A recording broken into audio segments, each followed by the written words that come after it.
Hello there. Recently, I made this animated Christmas loop, and today I wanted to show you exactly what I did.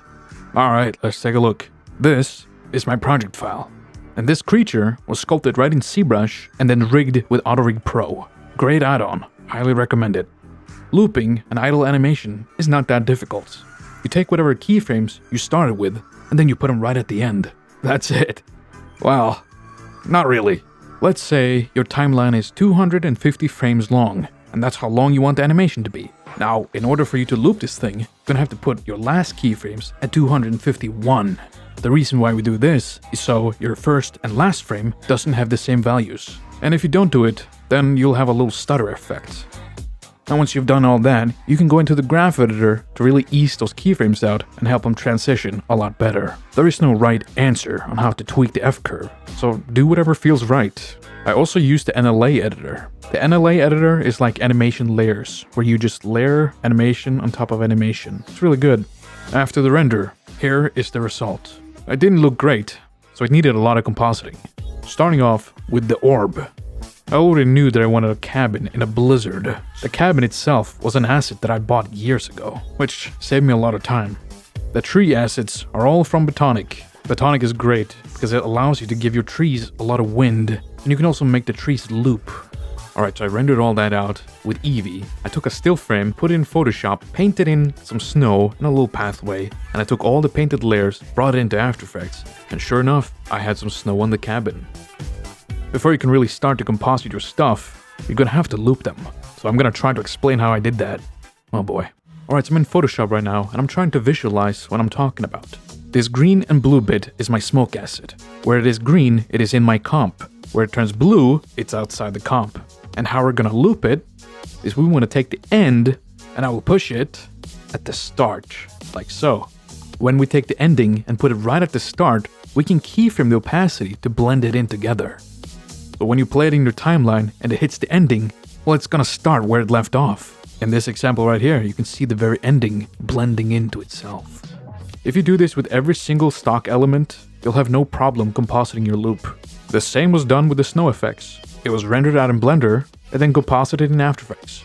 And a lot of the smoky effects was done in Embergen. After layering all the effects, the cabin loop was done, and now it's time to put it in the orb.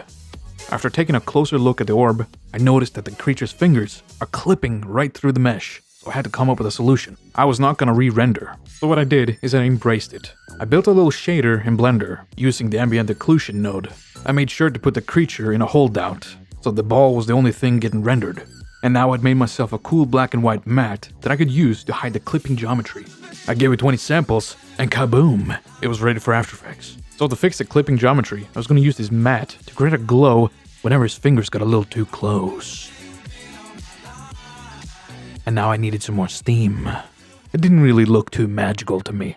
Thankfully, I'd rendered out a mist pass. Using that and bumping up the contrast, I was able to single out the foreground so I could put whatever elements I wanted right behind the orb. The background is also a rendered element, right out of Blender. The original idea was to use a still image, but then I decided, you know what, I want some movement on my trees. Like I mentioned earlier, you can loop the Botonic assets. So this in itself was a really simple render. I also added some dust particles in the air, and a little bit of subtle atmosphere. After looking at the render, I had a big problem. Looking at the playback, I could see some of the fur is popping, which is not good. Not good. And looking very closely at the face, I can see that I forgot to loop a facial controller. So now it looks like it just snaps back into place. Oh brother. So what would you do in this case? Would you go back, fix your mistakes, and then re-render? Well, I wasn't gonna do that. Let me show you what I did. When it loops, the fur on both of his arms pop out just a little bit. So I took a still from the very last frame, and then I used that to blend it in. I tracked the little patches that I'd made, and then I just keyframed the opacity. Is it perfect? No, but it's way better than what I had. And the last little repair I did was on his face. I took a still from the first frame, masked it out, and then tracked it to his face. And by now, I'd fixed all my mistakes. And then I color graded it.